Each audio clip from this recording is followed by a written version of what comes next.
কুয়েতে রমজান আসার আগে থেকেই বিভিন্ন নিত্যপণ্যের মূল্য ছাড়ের হিড়িক পড়ে বড় বড় সুপার শপ ও চেইন শপগুলোতে।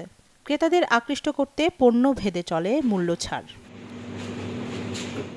এক্ষেত্রে পিছিয়ে নেই বাংলাদেশি ব্যবসায়ীরাও। ক্রেতা টানতে লিফলেট বিতরণ, সামাজিক যোগাযোগ মাধ্যমে প্রচার, পণ্যের সঙ্গে ফ্রি দেওয়া ও কিছু পণ্যে 50% পর্যন্ত ছাড় দিয়ে থাকেন তারা। এই রমজানে নিজের পাশাপাশি আপনার ঘর এবং টয়লেটকে রাখুন পরিষ্কার এবং জীবাণুমুক্ত। নতুন বেস্ট এভার হারপিক এখন 5 মিনিটেই পরিষ্কার। রমজান মাস আসলে আমরা স্পেশাল ডিসকাউন্ট দিয়ে থাকি, সবাই যেন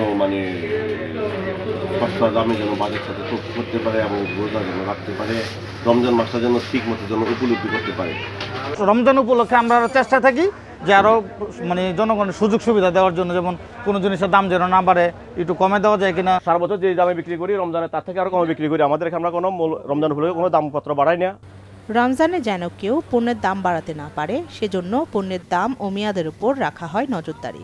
নিয়মিত বাজার মনিটরিং করেন ভোক্তা অধিকার সহ একাধিক সরকারি সংস্থা।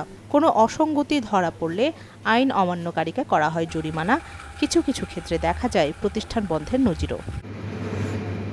বিদেশের মাটিতে পণ্য কেনা বেচায় স্বস্তি পেলেও বাংলাদেশে কিছু সিন্ডিকেট ব্যবসায়ীদের জন্য নিত্য পণ্যের দাম বৃদ্ধিতে উদ্বেগে প্রবাসীরা।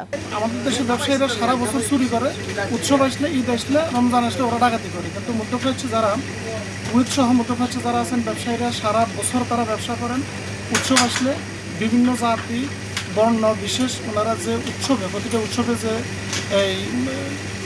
ওনারা ব্যবসায়িক যে করে থাকেন, ওইখানে ওনারা প্রত্যেকটা জিনিসপত্রের দাম অফারের মাধ্যমে বিশেষ মূল্য ছাড় দিয়ে ওনারা এটা আপনার কাস্টমারদের মনোরঞ্জনের জন্য, কাস্টমারদের সুবিধার জন্য এটা করে থাকেন, যেটা আমাদের দেশে হয় না। নিয়মিত অভিযানের মাধ্যমে সিন্ডিকেট ভাঙতে পারলে দেশেও নিত্যপণ্যের দাম সহনশীল হবে প্রত্যাশা তাদের। Desk report, channel 24।